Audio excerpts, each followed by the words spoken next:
Failure hurts. But what if I told you that the ancient Stoics believed failure isn't the end, it's actually the beginning? Stick around, because we're diving into the timeless wisdom of Stoicism to learn how to rise every time we fall. Let's be honest, failure is tough. Whether it's a job we didn't get, a business that collapsed, a relationship that ended, or just a bad day where nothing went right, it shakes us. It makes us doubt ourselves. Sometimes it even stops us from trying again. But thousands of years ago, a group of philosophers had a radically different take on failure. They didn't run from it. They didn't curse it. They embraced it, learned from it, and used it as fuel to grow stronger. These were the Stoics, people like Marcus Aurelius, Seneca, and Epictetus, and their teachings are just as powerful today as they were centuries ago. 1. Failure is not personal, it's natural. One of the biggest ideas in Stoicism is this: you are not your failures. Epictetus, who started life as a slave and became a great philosopher, once said, "It's not what happens to you, but how you react to it that matters."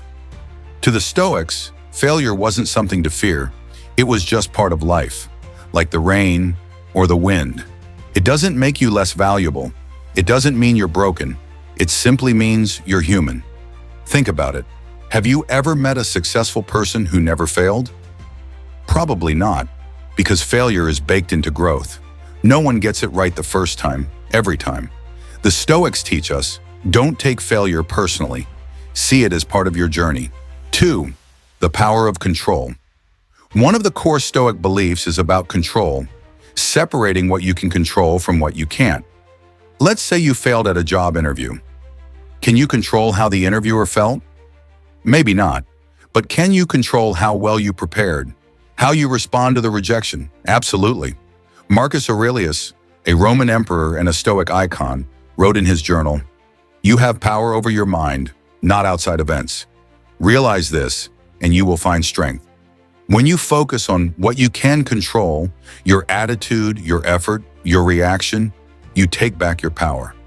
Failure stops being a weight and starts becoming a lesson. 3. Amor fati, love your fate. Here's a beautiful and slightly uncomfortable Stoic concept. Amor fati, which means love of fate. It doesn't mean tolerating failure. It means loving it, accepting it as necessary, even welcoming it. Seneca once said, "A gem cannot be polished without friction, nor a man perfected without trials." In other words, the struggle sharpens you, the loss teaches you, the failure shows you where to improve. Can you imagine how unstoppable you'd be if you stopped fearing failure and started embracing it? That's amor fati. Next time something goes wrong, say to yourself, "Good, now I grow from this." 4. Turning the obstacle into the way. Ryan Holiday popularized a Stoic idea with the book, "The Obstacle is the Way." That phrase actually comes from Marcus Aurelius himself. The impediment to action advances action. What stands in the way becomes the way. Let that sink in. The failure isn't blocking your path. It is your path. The setback is showing you something. Maybe it's revealing a weakness you can now strengthen.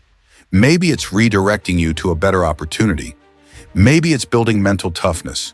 When a door closes, the Stoic doesn't stand there banging on it. They look for a window, a different route, a new plan. They adapt. Failure then becomes the teacher, not the enemy. 5. Premeditatio malorum. Prepare for the worst. Stoics had this practice called premeditatio malorum, which means the premeditation of evils. They'd visualize failure before it even happened. Sounds negative, right? But it's actually powerful. They would mentally walk through worst-case scenarios, not to scare themselves, but to become mentally prepared. Seneca said, "He robs present ills of their power who has perceived their coming beforehand." So let's say you're starting a business. The Stoic would ask, what if it fails? What would I do next? How would I survive? Who could help me? By mentally preparing for failure, they made themselves resilient. That way, if things did go wrong, they wouldn't be shocked or paralyzed. They'd be ready to act. 6. View yourself as a student of life. Stoicism constantly reminds us, we are always learning. Life is the classroom, and failure is just one of the teachers. You're not failing. you're learning how to succeed. Thomas Edison famously said, "I have not failed.